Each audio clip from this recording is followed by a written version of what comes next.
Hello. Hi, everyone. How are you? If you're here, send me something in the chat so I can see you. Hi, guys. Welcome, welcome. Hey, happy to see some familiar names in the chat box. I'm going to start to learn some of your guys' names through this. Welcome, everyone. I'm sorry I'm a few minutes late, so I'm just going to get started.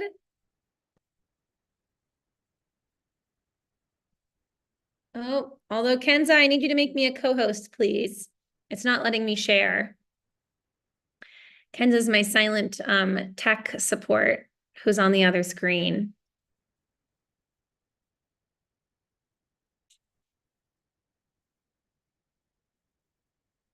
Let's see if this works.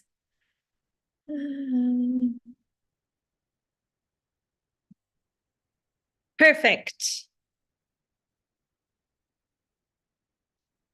All right, give me 1 second here. Oops, I don't want you to see the slides too early.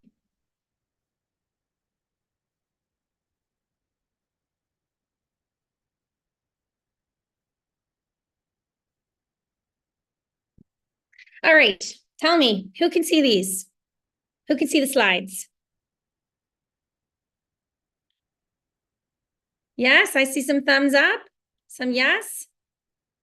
All right, very cool. Amazing. Awesome. All right, you guys, today we are still in our masterclass series, How to Apply to Jobs in English. And tonight, the topic is effective networking. And I'm very honored to have you with me on your Thursday night. I know we're just leading into the weekend, so let's make this a nice, inspiring presentation for all your job searching. So, who am I? Who is this person on your screen? My name is Ariella Knight. I am the founder and CEO of an English school and cultural center here in Algiers. We are called the American Institute. I am from Boston in the US, and I have been an English teacher living in Algeria now for 5 years. So I first came over with the US Embassy. I started teaching actually at a local university, and I launched into building my own business and opening a language school. I could go into that more, but we have more interesting things to talk about tonight. Mostly that is networking. So you will see this is the overview of the entire course. The course is called How to Apply to Jobs in English. We are on our 3rd session. So the first one is crafting an impressive resume. The second was crafting an engaging cover letter. If you're looking at this and you missed one of these sessions, these are all up recorded on YouTube. So you can still watch them even if you missed it. And just like the others, this will also be recorded. Tonight is all about effective networking. You can see the next 3 classes that we have left are going to be on job interviews, navigating the job search process, and how to negotiate job offers. All right, so we have a few rules for the course to make sure we have a good time together. Number 1 is stay appropriate. Even though this is a virtual world, it's still a classroom. I'm still teaching. So if you wouldn't say it in a classroom at school, then let's keep it out of our chat. And also, while we're chatting with each other, please stay on topic. People are engaged in the topic. They're here to learn about networking. So we'll try to keep things focused just on that. And the last is to please participate. Some of my favorite I'll say classroom dynamics happen in these Zoom classes because I get really awesome participation in the chat. So if you're someone who's already reacting or writing to me, I love it. Keep it up. If you're just watching and you're curious, I love when you talk. I love when you participate. I really like when you guys fill in the polls. It helps me know that what I'm teaching is landing, meaning that you're understanding, and that if you aren't understanding, you're sending me questions. All right, session 3, we are all about effective networking. We're going to cover 4 things today. Number 1, the importance of networking in the job search process. Number 2, building and maintaining professional relationships. Number 3, leveraging informational interviews and networking events. And lastly, online networking tools and how to use them. I see in the chat, Waleed is reminding me that there's also a rule not to send links. Thank you, Waleed. I love seeing familiar faces come back. Yes, we do ask that you don't send links in the chat as well. So let us begin. Before we get going, as always, we're going to start with some polls. I want to know who you are, not just your hopes, your dreams, and your personal lives, but in fact, I want to know who you are as it relates to our topic. Who has networked before, what you think about networking. Let's get some of these questions out there. I think,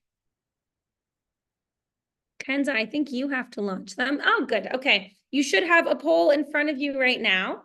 And the first question is, have you ever networked before? Yes or no? Have you ever networked? This is just in your life. And if you're sitting here saying, Ariella, I don't know what networking is, that's why I'm in the class, then don't worry about it. You don't have to participate because maybe it's yes, maybe it's no. We will be answering that question soon. I think we have almost everyone responding. Have you ever networked? All right, I'm going to put it to an end and I'll share the results. So actually, almost 2/3 of you have already networked before. We're here at 61%, whereas 40% of you are saying, or a little over 1/3 are saying, no, not yet. All right, good. Let's go to the next question.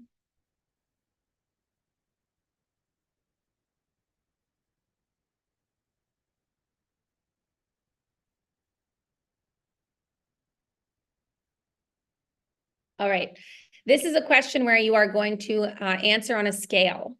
The question is, do you believe networking is important in getting a job? 0 is not important at all. It's completely irrelevant. 5 is very important. I'll give about 30 seconds to answer here.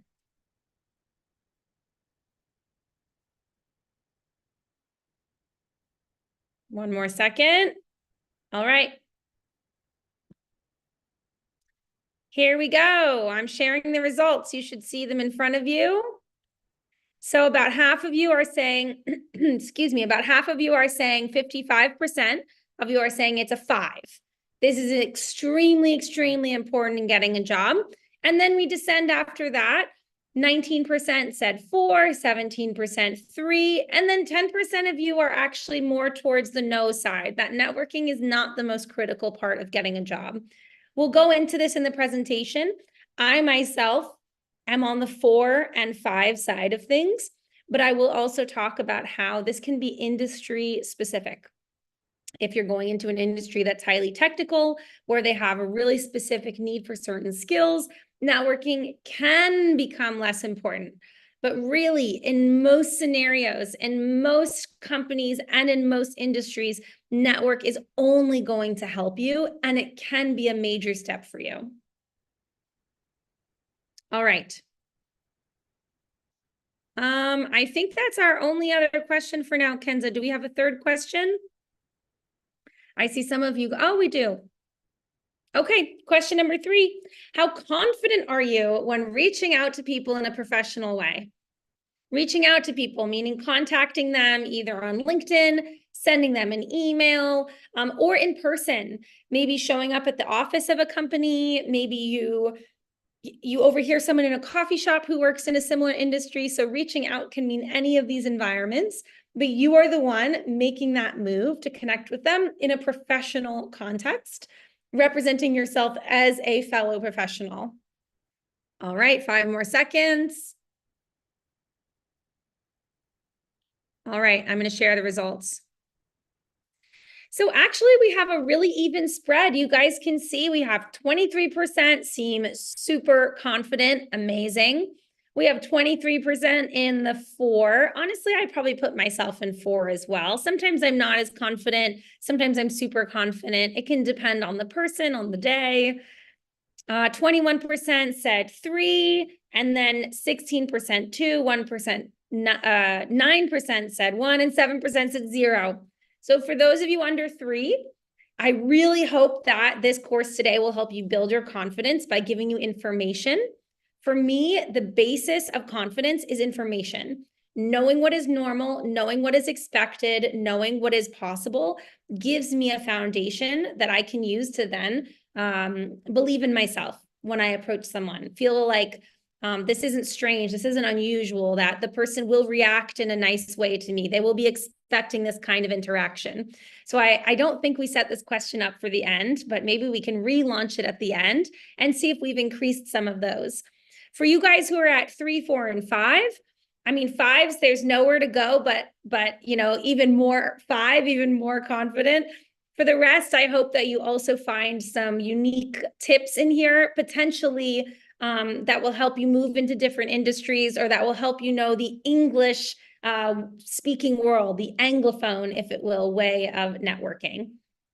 In all, I hope this gives everybody something to add to your toolbox, as we say. Okay. All right, let's get started. As always, I like to have a good mix in the room of really experienced and people getting started in their careers. So here's the first question, you guys, and this I would really love some written answers in the chat. The question is, what is networking? For those of you who didn't know how to answer that first question of have you networked because you don't know what it is, here's your chance. I want to see what you guys think networking is. You can give me synonyms, you can give me words that are affiliated. Just put all your ideas in the chat. There's no right answer, there's no wrong answer. So far, I see someone says, I don't know. Someone's guessing, is it like working online? Manal, welcome back. I see a nice long answer.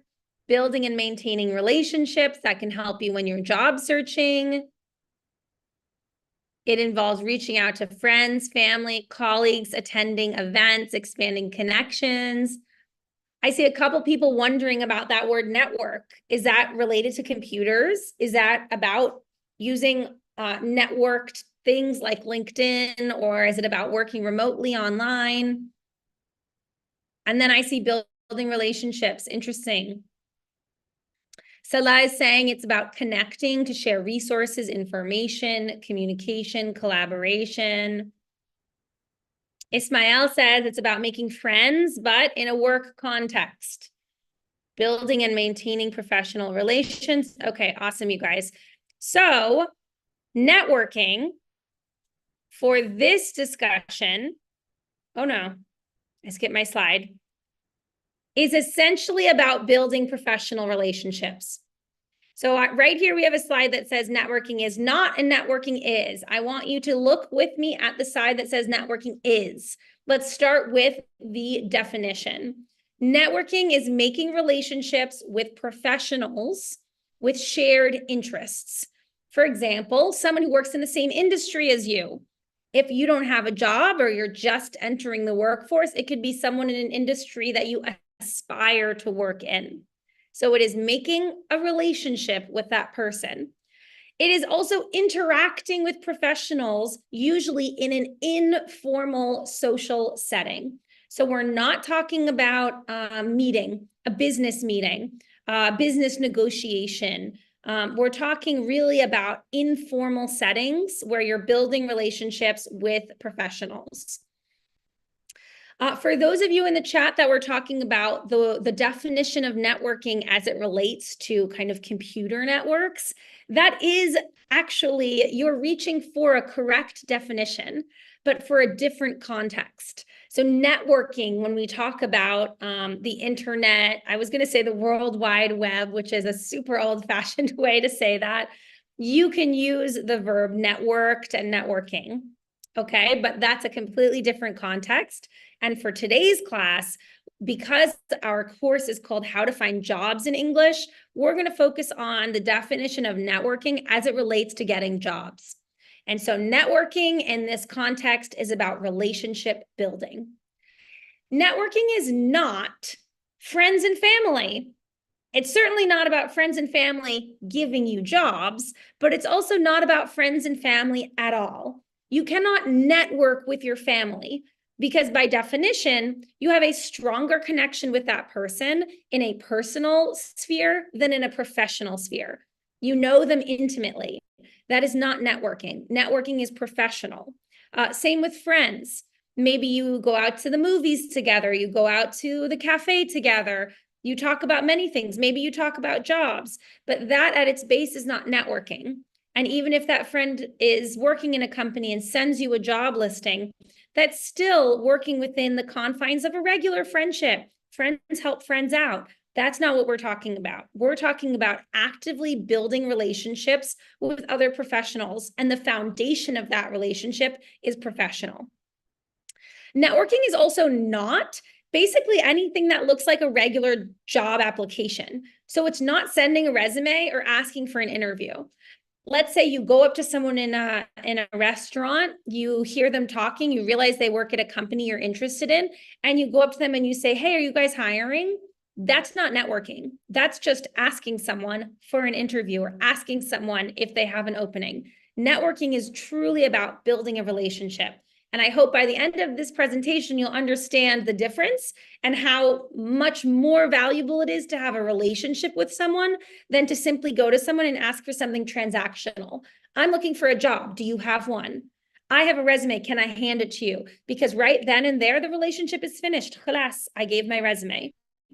All right. Is that person going to remember me? Do they have any connection with me? Do they have any sense of who I am? Do they think that I would be a good employee?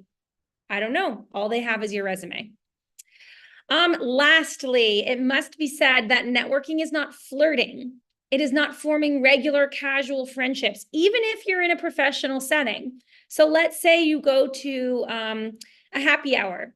Happy hour is traditionally an American tradition after work, usually involving alcohol. People go out right after work at 5 p.m. They mingle, they meet, they discuss. But I've been seeing more and more people doing happy hour in Algiers, the capital. I'm not sure if they're doing it outside as well. In France and in French, I think they call it an after work. So it's basically a networking opportunity. It's a moment, it's casual. People go after work, so they're still in their nice work clothes, and they interact. Maybe you have some juice, maybe you have, I don't know, a little sweet, and you're talking to someone, you ask them what they do. They ask you what you do. Okay, but it's important that even though the setting is semi-professional, even though it was designed to be a professional context, that does not automatically make it networking. It is your behavior that determines if it is networking. So if you or the other person is behaving in a way that's not professional, so that could mean flirting, indicating interest, asking about, what do you do on the weekend? What kind of books do you like to read? Even if it's totally innocent, they're asking about your hobbies, there's no romantic interest, that's still not networking. Your behavior needs to be professional. You should be speaking about your career, about your work. You should be asking them about their work, about their company, their industry. And that would then make that a professional engagement. And I know that can be the hardest part for us, especially the ones who are feeling not so confident, and for those who are just starting on their careers, to be comfortable leading a conversation about professional topics. Oh, actually, I see someone asking about the YouTube channel name, and I think I skipped a slide at the beginning. Because usually we have it. Oh, Kenza, we deleted our YouTube slide. All right, I will have Kenza, if you can, put it in the chat, please. All right, let's see what you guys have to say. I see Waleed is saying, can we also say social networking?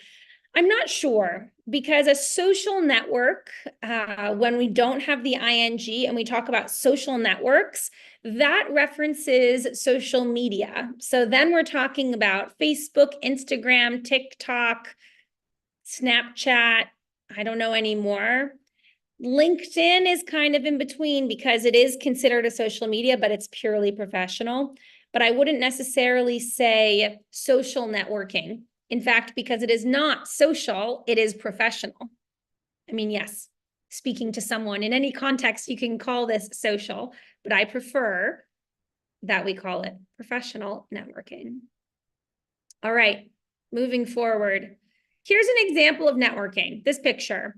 This is what people most often think about when they hear networking. They think about a bunch of people standing in work clothes, holding snacks, holding coffee. It looks like maybe this is a company that had a conference and they had a big morning session and then they had a pause or a break, coffee break, and then there's a session later on. So networking is what is happening in between. When you get your coffee, you don't just drink it silently. You don't just find your friends who went to the conference. You look for someone you haven't met yet. And you go, you introduce yourself, you ask if they're enjoying the conference, you share your name, what you do, where you work, etc. But I'd also like to point out that this is also networking. These are two individuals. They're not dressed super professionally. I mean, there's no suits, there's no ties. They are appropriate. Nobody is wearing something too, there's no Hawaiian beach shirt, there's no ripped jeans, but still it's a more casual environment. But if they are sitting, perhaps the man in the red shirt emailed the guy in the t-shirt and said, hey, I see that you've been working as a software engineer for Yassir for 1 year. I just graduated from a tech training program. I want to know what your job is like. Can we get coffee?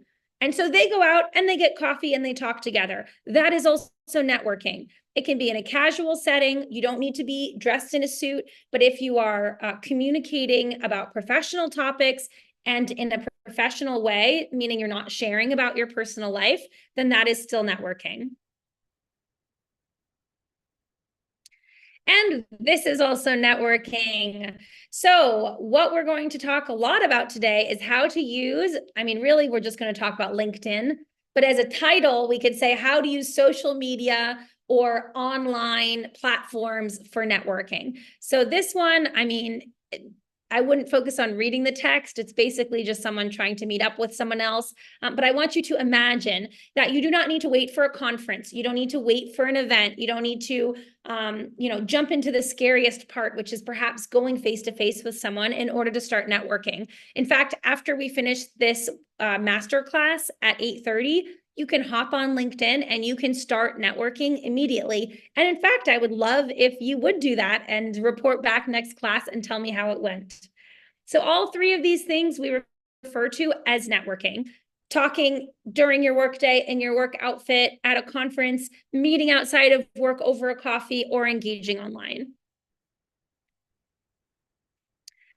I see Sarah saying in the chat, it seems like an interview or a date. And I think the reason you're saying that is because they look, in the second picture, I assume you mean, they look really casual. In fact, it's impossible to know just by looking if someone is networking, if they're meeting with an old friend, if they're on a date, if they're siblings. Networking is not the kind of thing that you can identify by sight. It is only something that you understand what's happening when you're the one doing it, because it is about the content of the conversation between the two people. All right, guys, who can network? Who is allowed to network? It's a trick question. I'm just going to tell you right now, it's a trick question. Tell me who can network. Is it the CEO? Is it the intern? Is it the new graduate without a job? Is it the person who's hiring? All right, well, I gave it away. Everybody is saying, everyone. You guys know by now that I like to do these little trick questions that are a little bit obvious, but important to drive my point home. I see Yusuf, you're talking about who to target. Keep that thought. We're going to get to that. Very good. Aladeen, can you provide an example of successful networking? Also keep that thought. I want to come to it when we actually get to real conversations. Okay, Waleed. Waleed, you're right. Primary school children cannot network. You got me. It's everyone who is an adult. Let's start there. Everyone who is an adult. And that's what I wrote. Everyone. I didn't imagine that children would come up, so I didn't write this. But essentially, everyone over the age of 18, anyone who is outside of high school, who's in a university level degree, university or higher, or who's out working can network. there's two things I want you to think about. We have the ability to network, meaning we are able to reach out to someone and say, hey, let's get coffee. Hey, let's connect. But not only are we all able to network, but we are actually all responsible for building our own network. No one will do this for you. No one can create your professional network for you. Sure, you can have help. You can have a family member who pushes you to meet their friend who works in an industry you're interested in. Okay, great. But you are still the one in that conversation, representing yourself professionally.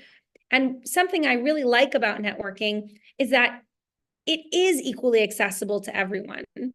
There is an opportunity. Maybe we can't all meet, the CEO of Roiba, to think of an Algerian company. Maybe we don't all have certain connections, but we can still reach out to people at our level or one level higher to learn about the industry, to ask about their experience, to better orient our own career development. And that is the beauty of it. And sometimes I hear this mistaken assumption that networking is somehow related to who you know. But in fact, networking has nothing to do with nepotism. Networking is about how you use your time to connect with other professionals in your field.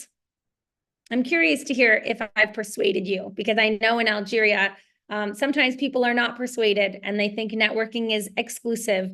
And I really encourage you to test this belief and see how many people you can build your network to. And then you come back and talk to me. All right. Why is it important to network? Why does it matter? I've already given away some of this, but just give me some reasons in the chat.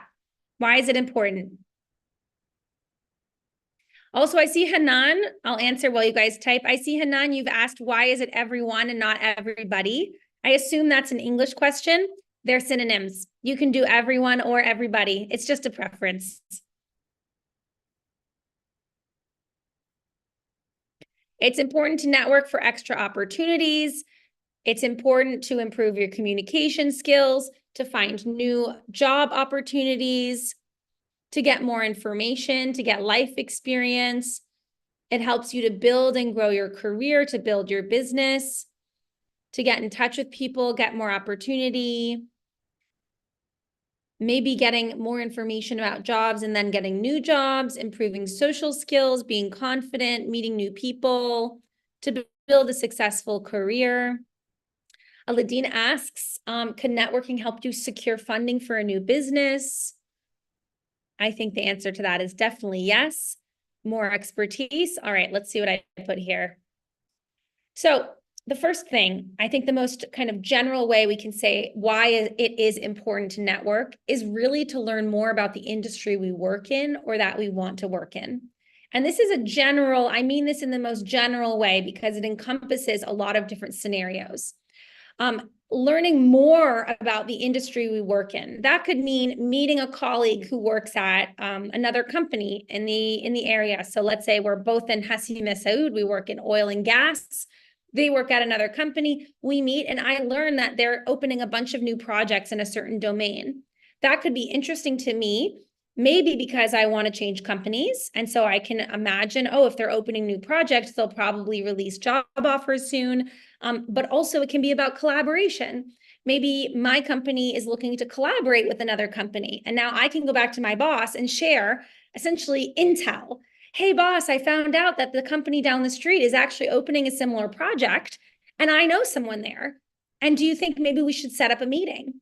All right. So even if you're already in a job, you're already in an industry, it's very valuable to learn more about what is happening in different companies to see if you can work together or find other jobs.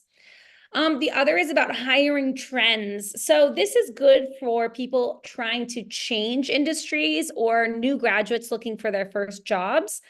Let's say you are, gosh, I need, all my examples are always the same. Who should we have? An accountant? Should we do accounting? We'll see how much I know about accounting. Let's say that you have your degree in accounting and you are not sure what type of company to work in because you're open to everything. So I would recommend that what you start doing is reaching out to accountants who work in different industries.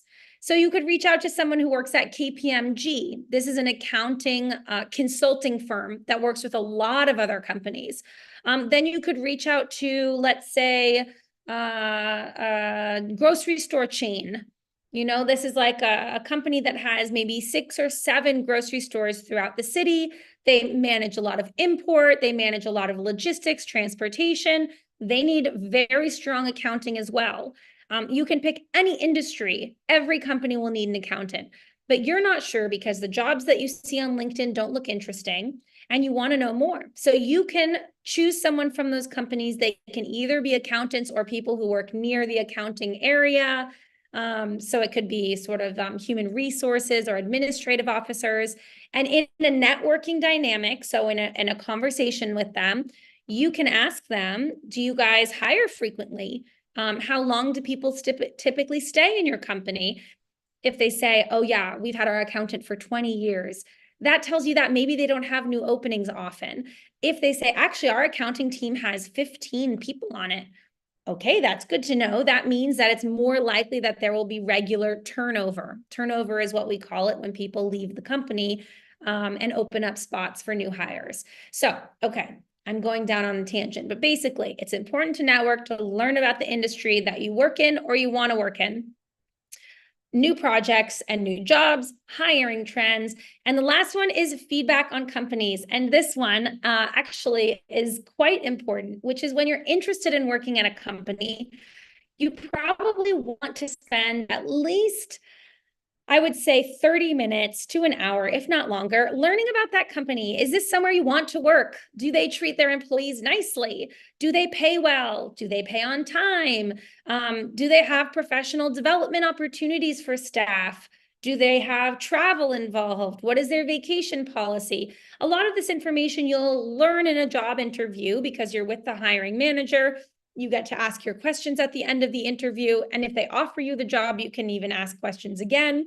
You can even request to meet someone in the company that's set up by the hiring manager, which I also recommend. But it can be very or equally valuable to meet someone who still works for the company and get a sense, is this a good place to work? Is this a good work environment? It can really make or break your experience knowing what the environment is within the company that you join. Even if it's the dream job, if you have a sort of toxic environment, it's not going to make you a happy person. And it can make those years that you're at the company really difficult for you. And networking is one of the ways that you can get some information. It won't be unbiased, it won't be factual, but you can start to hear, you know, do people generally think this is a good place to work? All right, and then the next thing is that you're essentially, when you're networking, you're building relationships that can lead to things. So networking can lead to job opportunities, but I will hesitate to say that networking gets you a job. Instead, networking can lead to steps 1, 2, and 3 that then you get the job at the end. It can lead to project collaborations. It can also lead to something I think that is underappreciated, which is a professional friendship or a professional support system. So these are not people that know every detail of your life. These are not people that you knew in high school and university, and you go out dancing at night with them, but they are perhaps ones who you can get a coffee with and vent and say, you know, I thought I'd be further in my career by now. I'm not sure how to move to the next step. And I feel like my boss isn't giving me enough opportunity to grow. And I found this new job opportunity. Do you think I should apply for it? It can be hard when the only people that we rely on for this type of advice are our friends and family who maybe don't know anything about our work. Maybe they're not anywhere near the industry we're in. Networking can connect you with people who are in your industry, who you can lean on for support in a professional context. All right. I'm going to check the chat because I saw you guys were very active over here. Okay. Good. You're sending me other reasons why it's important to network, to socialize yourself, to get opportunities, to gain knowledge about different fields, to go outside your comfort zone. Mohammed said gossip, but in a professional way. I don't hate that because getting feedback on companies could look a little bit gossipy. As long as it's not specific individuals, I don't think there's anything inappropriate. We ask people before we buy a car, is it a good car? Have you ever had trouble? Are there many repair shops around here? It's good to do your homework on a company before you join it. And yes, sometimes it can sound gossipy. Hisham is saying a real example, where to start and how. Stay tuned, Hisham, that's coming next. Staying competitive in the job market. Yep, this is good. Awesome. Thanks, you guys. Manella is saying it's kind of a sneak peek. It can be a sneak peek. All right. So elements of a successful networking conversation. So Hisham, I think this is exactly what your question is about, which is, okay, I know the definition of networking. I know that it's important. What do I do? I'm in front of someone who works in an industry. And then what happens? So we are actually going to go through the steps of a professional conversation. Oops. All right, in this scenario, we collectively, all of us on the class, we are the person who's looking for a job. We are a master's student. And we have gone on LinkedIn and we found someone in an industry that it looks interesting. So they're doing something that maybe we would consider doing. We're not looking for a job yet, but we're writing our thesis and we'll probably be looking for jobs in about 2 or 3 months. But we're super good at building our careers and at job searching. And so we know that job searching begins long before you submit a job application. It begins with networking.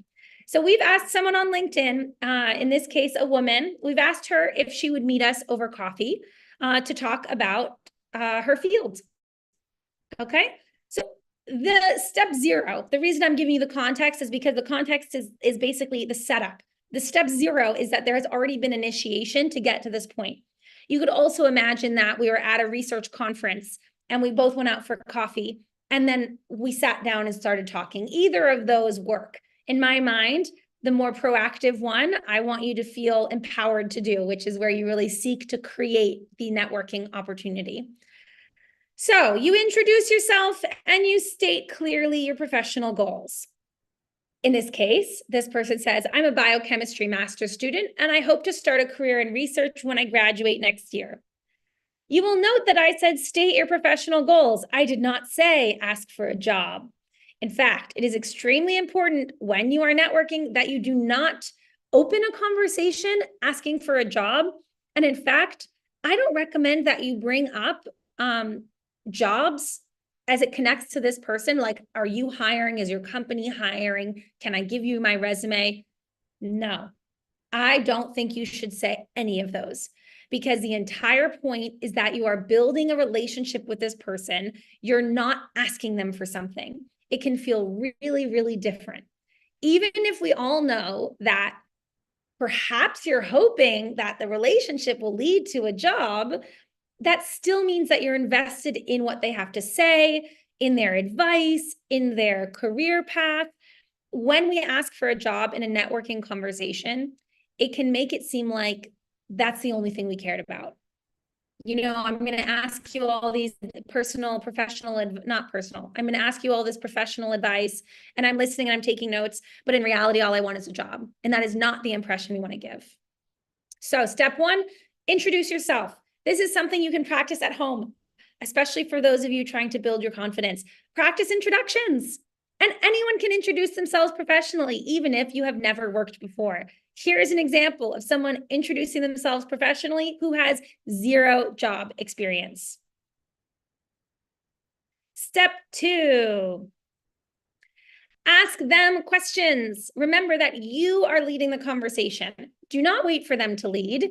In fact, the one who is initiating the networking is really in charge of the conversation. You are asking for their time. You have asked them to sit with you. You are the one looking for the job. You're the one looking to build your career. You want to know things to better yourself. So you are responsible for leading the conversation. Here are some questions you could ask. How did you start your career? Do you have a good work-life balance? Meaning, in this industry you're in, do you recommend it? How do you balance everything? Is it possible to have a family and also have this career? What advice do you have for master's students? sharing, I'm a master's student. I'll be finished in 3 or 4 months. What advice would you have so that I'm ready to enter the job market? Would you advise maybe an internship? Would you advise that I share my dissertation with people in these research labs? What kinds of things do you advise master's students to do? You can also ask them about their career in a way that shows that you have researched them. So you can say, what were your first jobs like? Referencing what you learned on LinkedIn. So you can say, for example, I noticed that you actually didn't originally work in biochemistry, that you were in pharmaceuticals. What was that like? What was it like working in the pharmaceutical industry? Why did you make the change? This has 2 purposes. I mean, all of this sort of ask questions has 2 purposes. I don't want to sound, cold or manipulative, but essentially, it's a bit of a trick. When you ask people questions, you are flattering them. We like to talk about ourselves, generally speaking. I know probably there's tons of introverts on here who will say, please don't ask me about myself. I'm not one of those people. But generally speaking, we are predisposed to enjoy talking about ourselves and to feel flattered by attention. And so in a dynamic where you are hoping to create a relationship and make a positive impression, there's nothing easier than asking questions. It has a double benefit, which is it takes the attention off of you. So if you're feeling nervous and you're not confident and you don't know how to talk about yourself, focus more on the questions and do not hesitate to actually write those questions down. I remember, and I'll give an example of one of my most successful networking opportunities. I actually showed up with a list of typed questions and I took notes on their answers.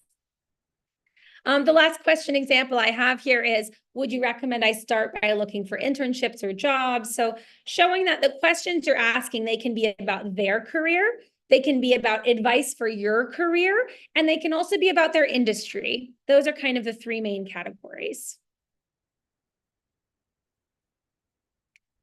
I see Manel saying, you must focus on building a relationship with trust rather than focusing on personal things.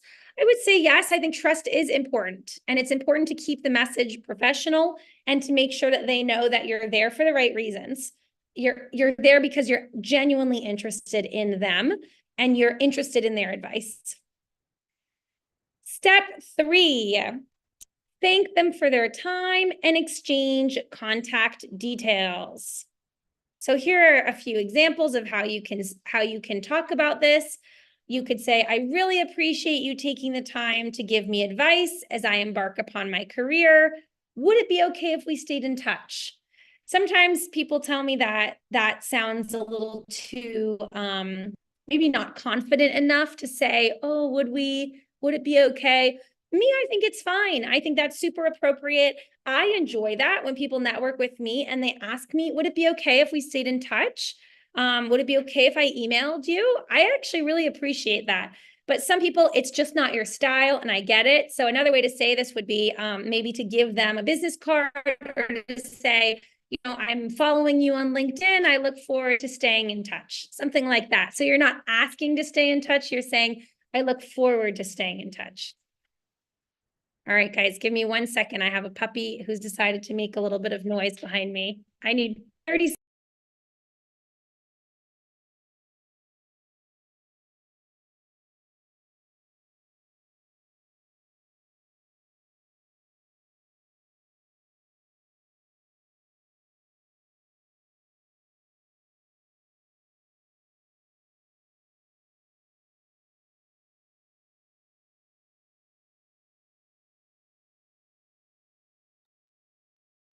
We'll see how long she's quiet. I have a 9-month Labrador puppy who usually sits quietly and decided to be very noisy. Thank you, everyone. Her name is Moose, which is funny because, as a side note, in English, it's a very common name for a brown Labrador.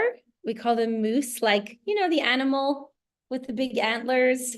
Oops, my hands are disappearing. But of course, in Arabic, moose has a different meaning. So I can tell people's faces when we say moose, and they're thinking, okay, why would you name your dog Knife? So now One of my favorite jokes is to say, this is Moose and the next dog will be Forchetta. Moose and Forchetta. Okay.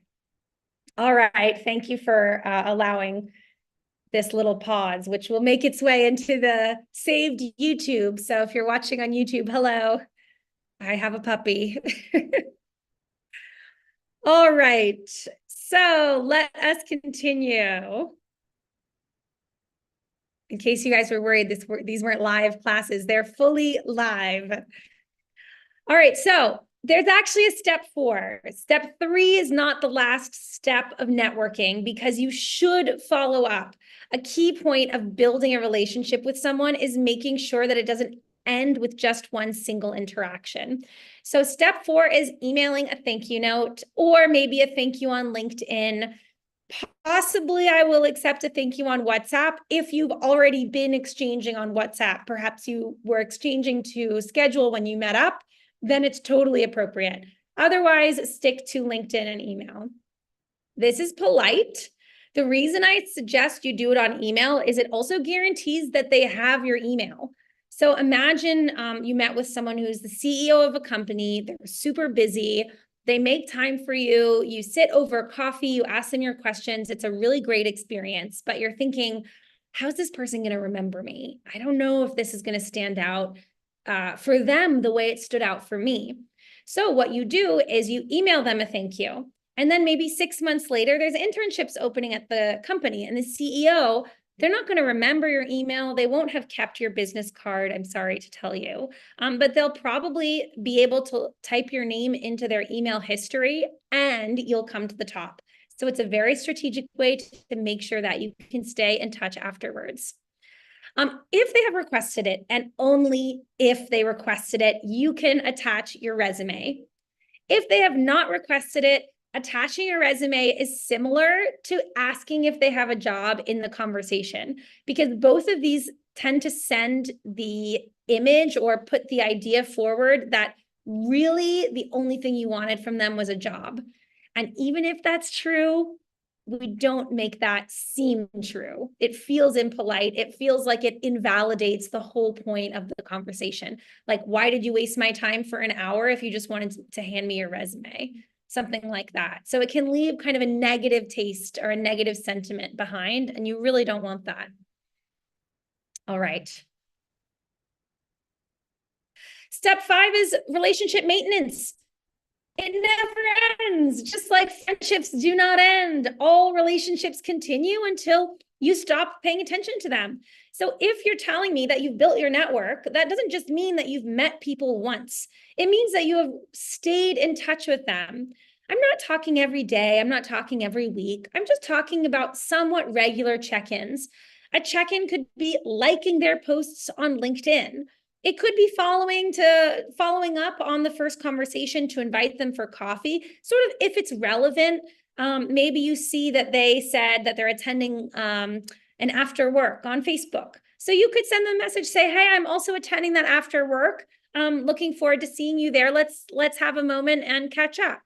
So when it's convenient, you check back in, and otherwise you can follow each other on LinkedIn. I really don't recommend other social media, just things that are professional, but maybe you sign up for a newsletter at their company. So every month you get the newsletter and you can reply. Little ways of checking in and maintaining the relationship is good. If you have something major happen to you, like let's say you are looking for a job and then you get that job, but you still are interested in working at a different company or the company of the individual you met, maybe 3 to 6 months later, you could reach back out for a follow-up conversation, sharing that you're in a new industry. Because part of the networking dynamic is making sure that they know what you do, what your specialty is, and kind of what value you could bring to them. So in our example, this woman is meeting a master's student in biochemistry. Well, if this individual gets hired in a research lab, after a few months of experience, I think she could reach back out and she could say, I'd love to thank you for your advice. If you're free for another coffee, this is on me. and I'd love to share what I'm doing. So it's kind of her showing, I've developed more skills, I've entered the professional world, I have contacts, I understand the industry. Some other company vetted my profile and found that I was a good hire. It will a little bit elevate her in the eyes of her contact. So at that point, you could reach back out. Remember, and I keep saying this over and over, networking is essentially relationship building. It's just in a professional context. So a lot of the advice I'm giving you sounds kind of funny. It's almost like you're going to a seminar on how to make friends. It's like, okay, find common interests. Go up to people when there's an opportunity. Talk about things that you like to do. You know, it's kind of funny. It's a little bit awkward sounding because it is like you're training someone on how to build connection. So I want you to remember that, to try to de-stress a little bit.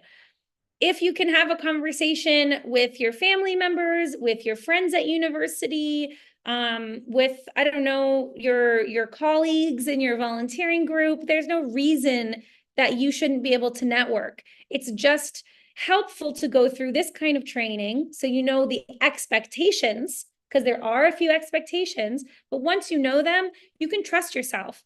Trust that you'll understand how to react in the moment. When they make a joke, if it's funny, you laugh. Those kinds of things completely apply. It's not so formulaic that you can just walk in there, follow it like an interview and leave. It's just building a relationship. On that note, not every person is for you. And also, you are not for every person. You might meet up with someone and you'll say, I thought they were really arrogant. Okay, totally fine. You meet up with someone else, you're like, they do not like me. They're not liking my vibe. Okay, these are not actual interviews. So it's kind of a great opportunity to even prepare for an interview because you get to try on your communication skills in a professional way with someone who's not actually in the process of considering you for a role. All right, the don'ts, things to avoid. You can guess what one of my first things is. Don't talk only about yourself. Again, this is not an interview. And just as you would not only talk about yourself when meeting a new friend, you don't only talk about yourself when you're networking. And in fact, if you're the one who has proposed the networking, who's the one trying to build their network, you should be talking more about the other person than about yourself. If it's not 50-50, it should be uneven in the other direction. Do not ask if they have job openings. Again, I've told you why many times. As a very last reason to convince you not to do this, it also suggests that you haven't done your research. Major companies tend to put their job openings online. So especially, I know if you come to me and ask if we have job openings, I will say, have you checked our website? Have you checked our social media? That to me looks like someone who hasn't necessarily done their research. So on top of all the other reasons not to do it, there's another one. Please avoid sharing personal life details, especially sob stories. I don't know if you're familiar with the term sob story, but a sob story is basically a story about why your life has been really hard, all the difficult things that have happened to you.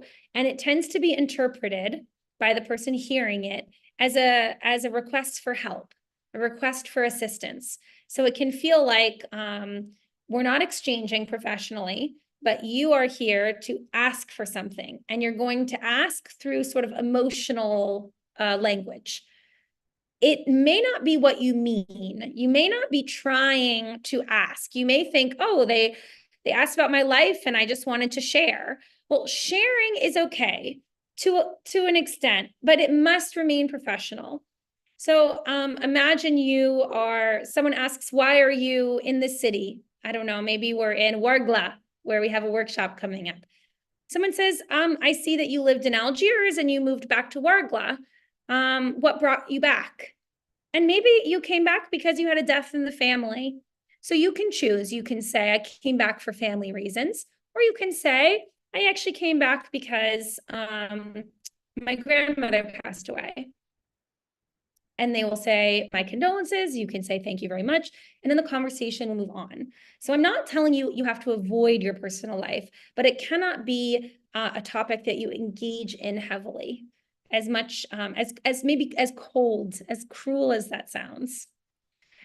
In networking, really, there's no benefit to any kind of touching. So maybe, okay, you do a handshake when you meet them, maybe a cheek kiss because this can be a greeting in Algeria, but I would really recommend that you let them take the lead. Wait to see if they come to you with their hand out. Wait to see if they lean over, because you don't know people's comfort level. And there is a little bit of a hierarchy in a networking conversation. The person who requested the conversation, let's say, wants something, right? Wants the relationship, wants the advice, wants to build the network. And so you're a little bit at the, not disposal, but the other person is maybe the guest. Let's say it that way. You're hosting them and they are the guest. And so they get a little bit of priority. And if they are looking for a cheek kiss and a handshake and lots of touching within a professional limit, okay. But otherwise, I don't recommend that you introduce a lot of touching. The don'ts is also not to let them talk to you about anything personal. So there can be sometimes, I don't know if you guys will have these questions, but in other networking master classes I've given, I'll get questions about, especially young women who say, when I network, people think I'm flirting, or I wonder if they're accepting my offer because they think it's personal when it's not. And so as much as I tell you, the one now who I'm calling the host, the one who initiated the networking, to not overshare personal details, it's equally important that you are able to make sure they are not pulling those details out of you, that you're able to redirect the conversation when it gets too personal, and making sure that the real reason of the conversation becomes clear and stays clear. Okay. The last is to not talk badly about anyone. So that means your university, that means your professors, that means your past employers or your current employers. This will not be any benefit to you.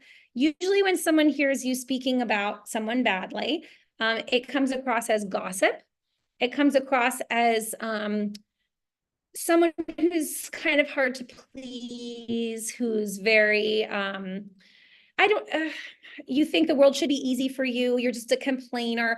Even if none of these things are true, maybe you have a super valid reason for complaining. Maybe your professor is being a nightmare.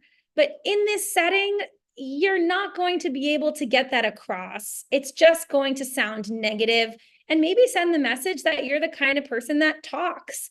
Like, oh, if I hire them, they'll talk badly about us. So truly, it's not to your benefit to go in and talk negatively about anything.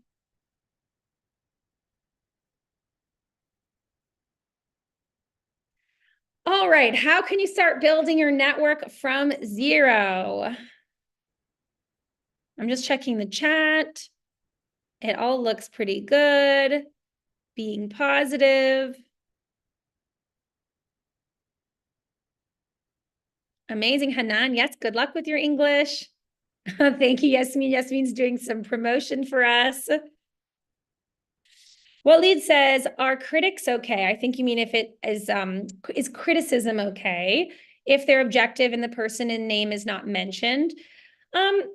There will always be scenarios where it's more okay, or if you give me the full context, I can tell you like, okay, yes, this one's better, this one's worse, but I just don't understand why they would be coming up in general. So maybe let's imagine a scenario where you're changing industries and they'll ask you, well, why do you want to change industries? Why are you leaving the biochemical field and trying to go into the pharmaceutical, like we said earlier, pharmaceuticals. So you can choose to either say, the research labs were really low quality. We had really bad equipment. The people aren't very serious. Maybe those things are true, but you can also choose to say it in a much more positive way, which is, I'm really attracted to the field of pharmaceuticals. Everyone I know who works in pharmaceuticals is really passionate. They seem to love their jobs. It comes with travel opportunities. So you can ignore the negative, you can hide the negative and only focus on the positive. It's another psychological trick. You're keeping the conversation positive. Objectively, they're not asking for your criticisms of the industry. in the example that I gave. Unless someone is specifically asking for you to be critical or to give negative thoughts, I really just recommend trying to avoid it altogether. Thank you. All right. Hisham is saying experience from the beginning. So Hisham, this next slide is for you. And don't worry, I haven't forgotten my story that I will share at the end. So how can you start building your network from zero? Little Moose here is chewing on a bone, but she's doing it as quiet as possible. You tell me if you hear her and if it annoys you, and I'll try to kick her out. Okay. So I have 3 pieces of advice for what I call nervous newbies. There's 2 different slides here. I'm going to give you the friend plus 1 way, and I'm going to give you the LinkedIn way. So this is for someone who's starting from zero, who's really not sure what to do, kind of insecure, uncomfortable with the idea, really unfamiliar, don't have people in your network who are doing this. You're showing up with a master class with Ariella. You're like, yeah, but this doesn't apply to my life. How could I actually make this apply for me? All right, so my advice is that you go to a friend plus 1. Friend plus 1 means you start building your professional network using the people around you. So everyone has people around them. You have your classmates if you're in university. You also have your teachers if you're in university. And then wherever you are in life, you have your friends. So I would ask these people about themselves, their career path, and their goals. So we could take classmates, for example. Let's say I was the teacher my first year in Algeria. I taught at the ENS, which is the École Normale Supérieure in Bouzaria. So this is a teacher training college.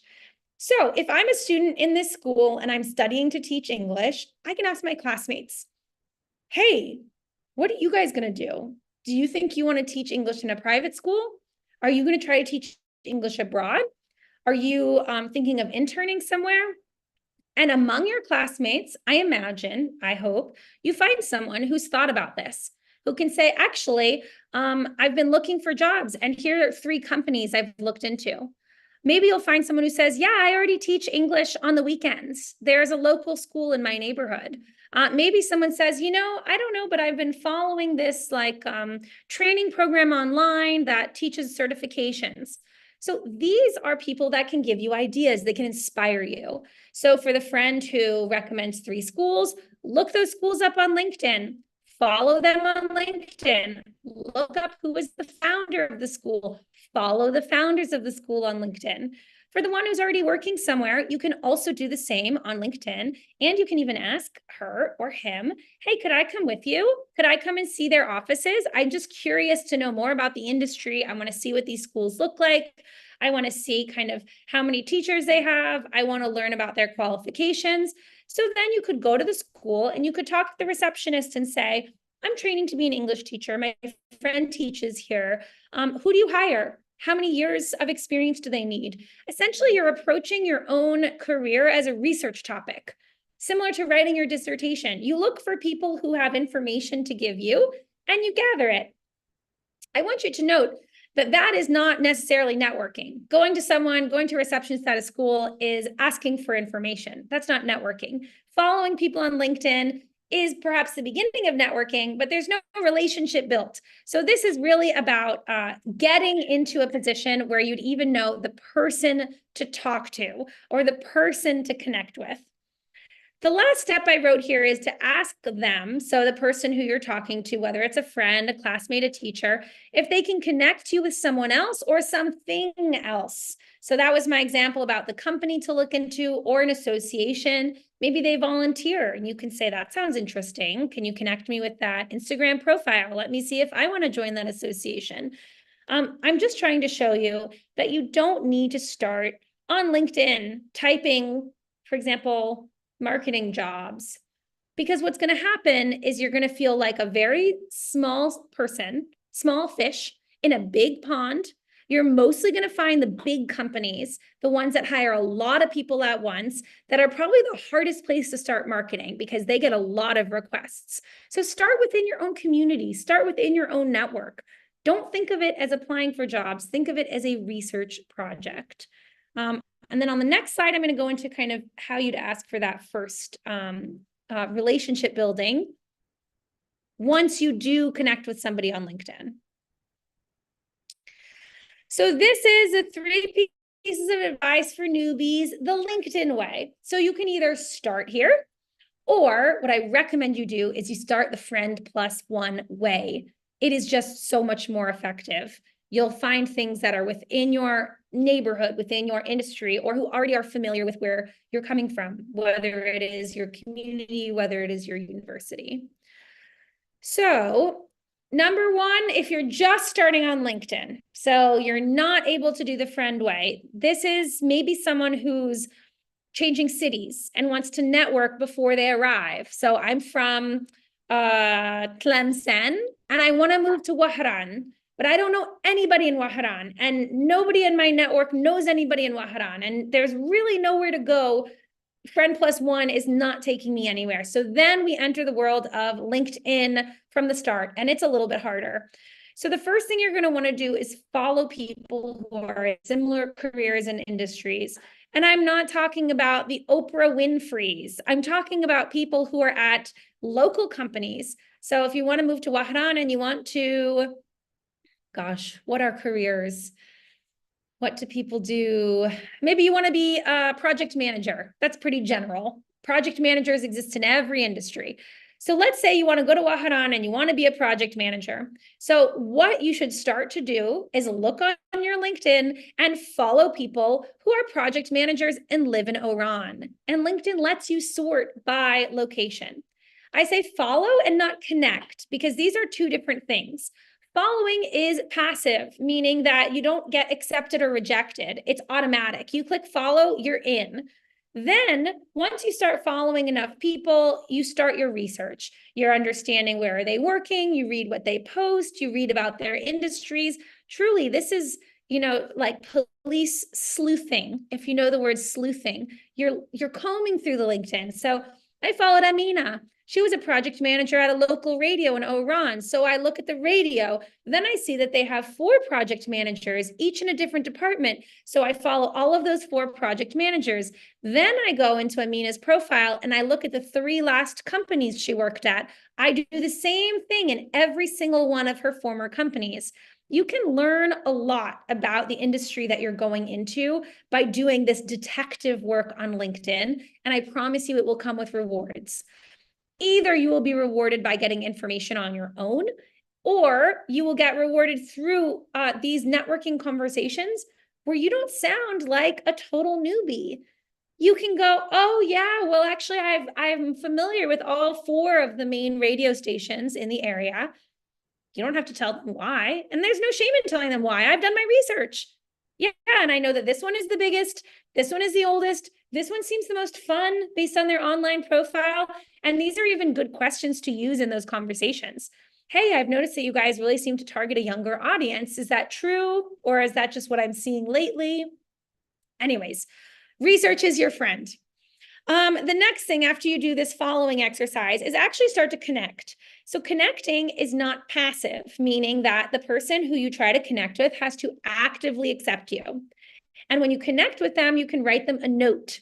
So if you're truly reaching out to them and you have no prior connection, I really recommend writing a note. People like me, I think, are rare. I accept everyone who connects with me because that is the way I am. I want everyone in my network. I never know, especially because I'm not originally from Algeria. I don't have as much awareness about the industries here. So I really need people to come talk to me, connect with me, and help me learn more.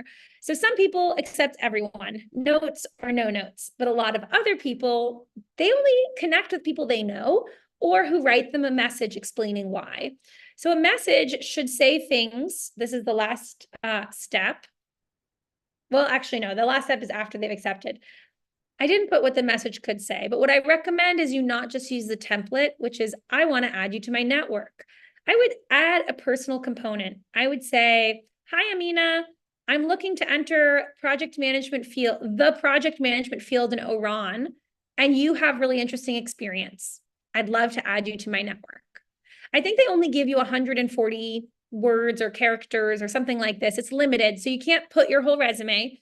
but you add a personal touch, which lets them know that in essence, you're starting that relationship building. With that connection, you're beginning the networking. And then as a last step, if they accept you and you are connected to them on LinkedIn, then you follow up with a message inviting them for further conversation. So you can directly do the conversation on LinkedIn, which just means we're typing back and forth. I say to them, do you mind if I ask you some questions? I'm just getting started, or I'm just moving to Oran. How did you get started? How did you break into the industry? What would you recommend? These kinds of questions. Or you propose to them that you move off LinkedIn, whether it's on a phone call or in person. And I recommend that when possible, you try to meet in person. You try to meet during the day for coffee. This is the best move, coffee or juice. Food, it's too long. It also raises questions about who pays. So it's too much, it's too expensive, it's too long. What if you don't jive or get along? Definitely don't propose a lunch. Don't propose dinner also, because dinner does not feel professional. It feels romantic or friendship. And the weekend, people are usually not thinking about work. So I always recommend that you propose coffee, or if you're not a coffee drinker, tea or juice, either at 10:30, 11 a.m. or 2:30, 3 p.m. during the workday, and you meet them where it's convenient. So the cafe right in front of where they work, for example.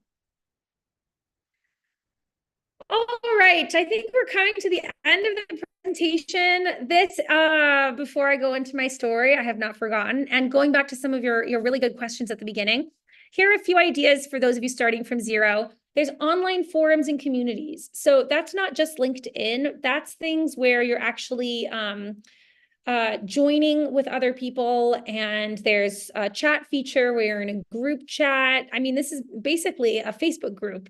Imagine you join a Facebook group for like a professional network, project managers in Oran Facebook group. I don't know if this exists, but do your research and you might be surprised to find somewhere where people share jobs, post advice, maybe post memes, inside jokes of project managers, for example. Reaching out to your peer group, we've talked about. Industry conferences and events. So following certain industry leaders on LinkedIn is a good way to make sure that you will be notified when there's a conference. This is a great way to start from zero, especially if you are not very successful with your peer group or your friend group or your family group. You show up at a conference or at an event. You mingle. Mingle means you kind of walk around, you introduce yourself to people, you get familiar with the companies that sponsored the event, you get familiar with the companies that have stands at the event, and guess what? You follow them all on LinkedIn. And if you see someone at one of these stands who looks interesting, you go and start a conversation with them. Usually people are really excited to engage with someone who's attending an event because they have paid money to be at the event. So they want to say, oh, it was worth it. Look how many people talked to me. So don't be shy. Go up and talk to them, ask them about their career, and on the spot, have that networking then, and then connect on LinkedIn.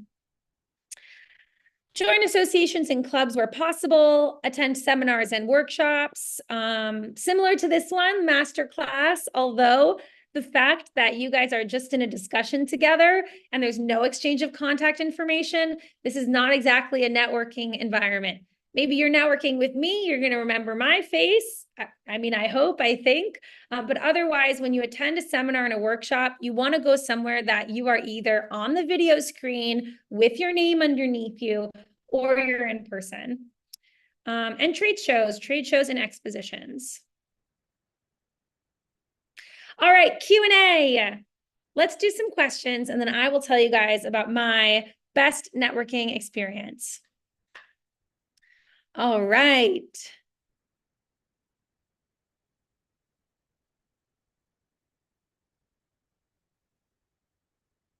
I see people telling me their career is amazing. Hanan is saying there's no English club in my town.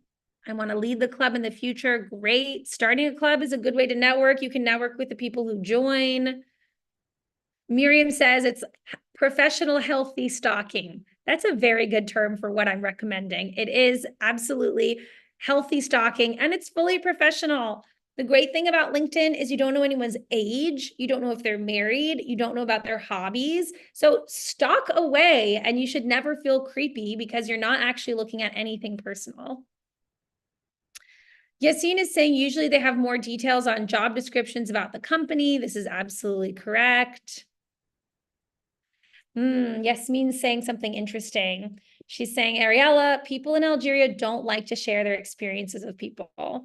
This is a really good point. I want you guys to factor in that I am American, and networking, as it is currently sort of known, the field of networking, if you will, is also largely dominated by American culture. In American culture, we're very open. We like to share, we like to tell people, we like to encourage people. I mean, it's the country of like everyone has the opportunity to make it. So there is not very much guarding. Like, I don't want to tell you what I did because then you'll do it and then you'll beat me. And if I tell you how I did it, then you'll replace me. There isn't that sort of mentality. But in a lot of other cultures, there is. There's a sense of, I don't know you, so why would I share advice with you? So that's an extra hurdle that you guys are going to have to factor in.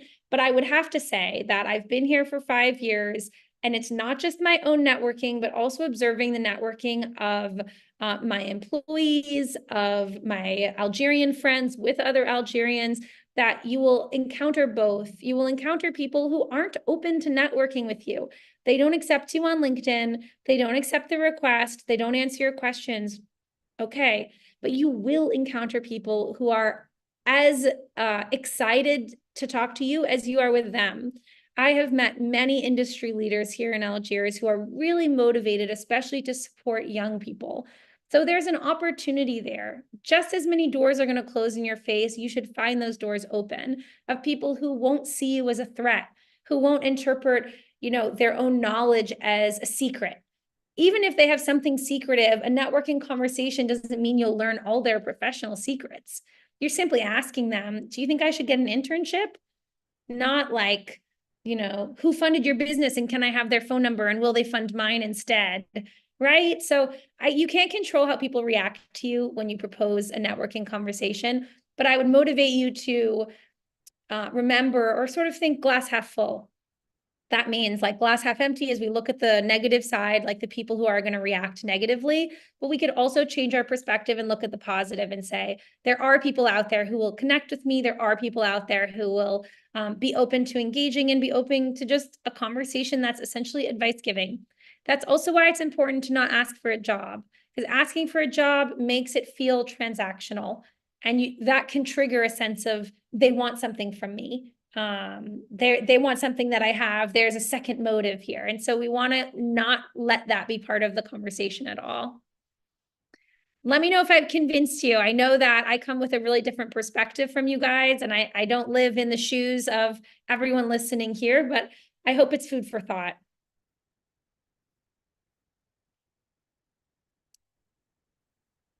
Okay, Hajira is saying, fortunately, internet provided us with many open doors to the international professional community. This is absolutely true. This has been really interesting, I think, as a LinkedIn user, is connecting with professionals from completely different countries, but who work in similar fields. It's really a limitless opportunity.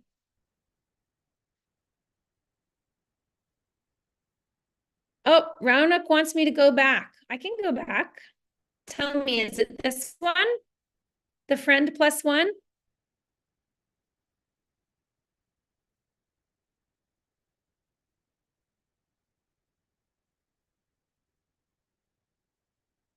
Okay. Oh my gosh, there's so many questions coming in. Okay, Raunak wants this one, the LinkedIn way. Okay. So I'm going to tell you guys my story. I was actually working in project management back in the US before I came over to Algeria and committed fully to teaching English. I've been an English teacher for over a decade, but it was often a side job to other things. And so I was mostly working for research companies, environmental research companies doing project management. And one of the aspects of the job that I really liked was called monitoring and evaluation. So it's about analyzing data and improving process based on data. I don't know if this is sounding really boring to you, but it's not that relevant. The point is that when I was first starting, I had one job and I hated it. It was a really toxic company, but it was in data analysis. So that was really cool. But I wanted to change. I actually started looking for internships in another city because I'd only had my first job and I was moving from Colorado, which is kind of small town. I mean, it's a state, but I was in Denver, a small town. And I was moving to Washington, D.C., which is a city that's much more competitive. So I started looking for internships, hopefully paid ones, but some were even unpaid. And I was looking to understand, okay, what kind of people are doing data analysis? They're working in environmental companies or focused on environmental research. What kinds of things can I do here? And I reached out to a woman who was doing really interesting work. And I just sent her an email. She had her email on her LinkedIn, and I just emailed her out of the blue and said, this is my past job experience. Would you be open to having a coffee? I'm moving to Washington, D.C. I'm looking for jobs in this area. Now, this woman it still is, Hungarian. And I bring that up because I think her response was very kind of Eastern European. She emailed me back, very short, just 2 lines. She's like, please send me your questions and I will let you know. Basically telling me, I'm not going to meet with you until I know you're serious. I'm not just going to sit and have a coffee with a young student coming to town. So you better bet I sat down. I wrote a list of 25 questions showing that I did work in a similar field. I had looked her up. I was curious about all the questions I've given you guys. What kind of advice would you have for me? How did you start your career? Where is this field going of monitoring and evaluation, et cetera?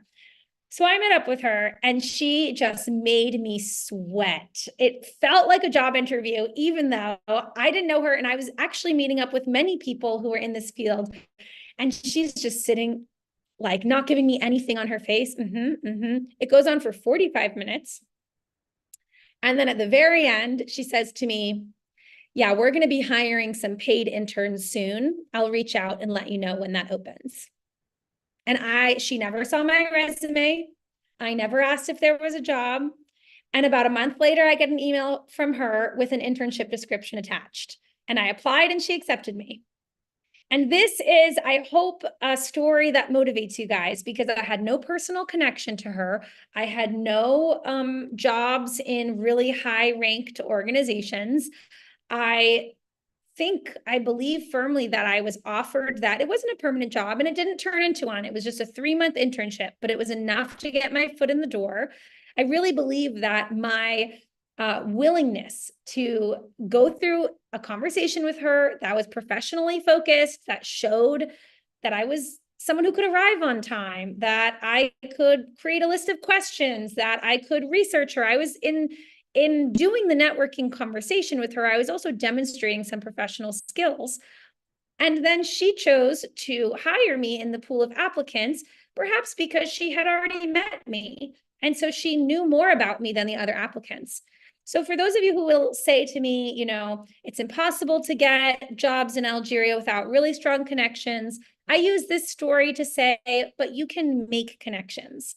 These types of conversations can help you make a connection that wasn't actually there.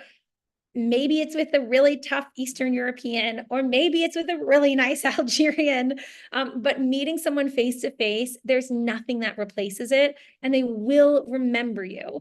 So let's make sure they remember you in the best way possible. So I hope that is an inspiring story for you.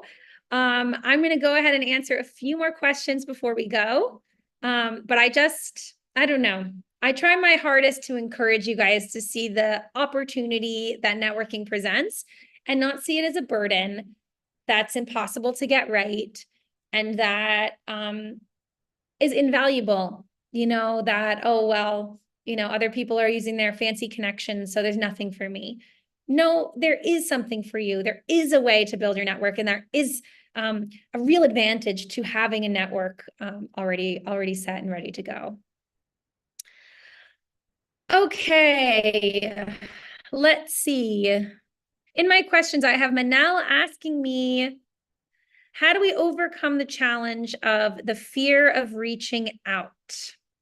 Also, the challenge of staying engaged when life gets busy. Well, I hope I answered that because I see you asked it about an hour ago. But the fear of reaching out, I think part of it goes away just by doing it. Part of it goes away by doing it online first. Usually we're more comfortable online. We can type our paragraph or our sentences. We get to practice what we say in essence. So start with LinkedIn before you go in person. Also, for those of you who are really nervous about doing conversations, I never think it's too silly to actually practice. You don't need someone. You can practice with someone. Maybe you have a really nice friend, but also you can practice in the mirror. Just get comfortable introducing yourself. If you have questions you know you want to ask, get comfortable saying them over and over and over. It truly does help. And then staying in touch with people when life gets busy. I'll point you back to the sort of low grade ways of maintaining relationships. These are things like liking posts on LinkedIn, sending relevant posts, etc. It's not a friendship. You're not supposed to call each other every week. You're not supposed to bring them flowers when they're sick. Actually, a professional network is relatively easy to maintain because it's very light touch. You cannot speak to someone for 4 months and then reach out to them. And it's not considered like, oh, they dropped me until they needed me. No, it's professional networking. We're busy, but I saw something you might like, and now I'm reaching out. That's considered completely acceptable. All right. Hussein is saying, what do you think about networking in non-professional environments like weddings or special occasions? So in general, I think it's a great thing to do. It's kind of a funny moment that can happen when you're, let's say, at the wedding of a cousin and you start talking to someone and you're behaving, like it's a personal connection. You're singing, you're dancing, you're eating, and then they ask you what you do, and it turns out they do something in a related field, and it's like you can almost feel a little switch go off where you go, okay, you sit up straight and please, I'd love to know about that. Yes, amazing, amazing. These are some of the best places to network because nothing about it can be calculated. Nothing can seem like you were just contacting them for a job because you are simply taking advantage of the moment. Now, there should be a little caution here to say that if you are very openly looking to network at in a sort of decidedly family occasion, that can be frowned upon. So it's not a great look if you show up at your cousin's wedding and you know there's going to be 3 general managers and you seek them out with your business card ready to go. That's not the vibe. You don't want to look like you're taking advantage. But you certainly can, in a very casual way, naturally transition into some networking. But I would not take it too far. Even if you're talking while you're eating, they say something interesting, use the opportunity to exchange contact details and then ease out of it. Say, I'll follow up. I'd love to keep this going. Let's have a coffee, or I'll invite you out for a smoothie next week, something like that. So it still is not a full networking, but a place to build a connection. Why not? Yeah. Sarah says, I'm planning to move to the US. So how can I network from far away to find job opportunities? Well, Sarah, I would start doing what I suggested. So, I don't know if you know the city you're moving to, but you'd have to start with that because the job opportunities, unless they're remote, most of them are going to be related to where you live. So I think one of the best things you can do is look for kind of job boards or associations related to that city. You're going to find a couple of professional networking groups that you can join and just start to research so that when you do move, you're already familiar with the major players in the city, the major industries, the major companies who hire.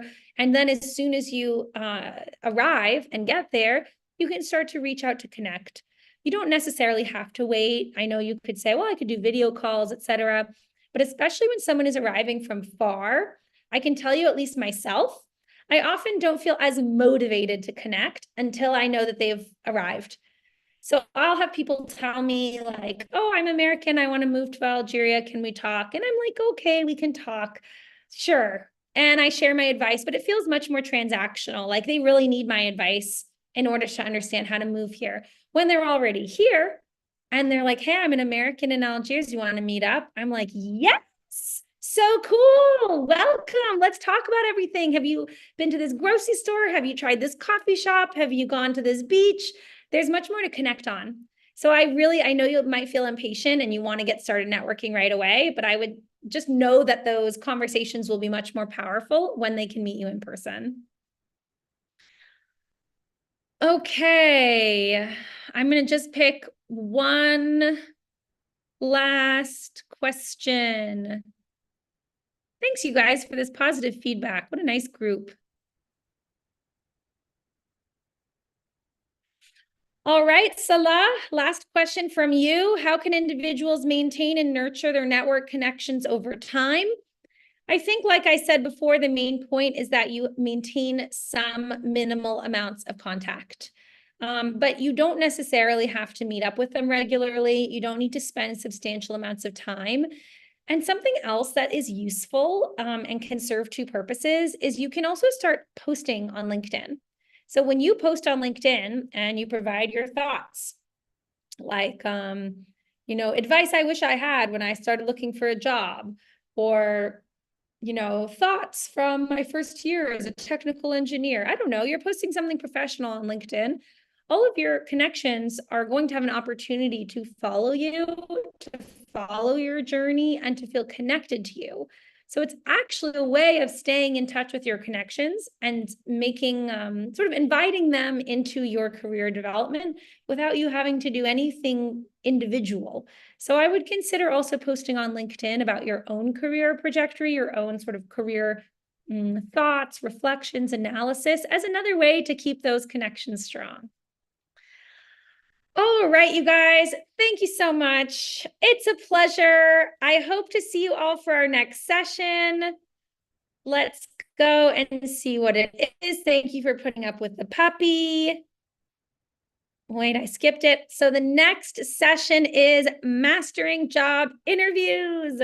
So we sort of moved from like the beginnings of the job application, CV, cover letter, networking. Now we're moving into the harder stuff, really when you're doing job search, how to filter the jobs, how to interview, and then how to negotiate when someone gives you an offer. So I hope you all have a wonderful weekend, and I hope to see you here Monday night at 7 p.m. for the next class. 7 p.m., 7 to 8:30. Thank you, everyone.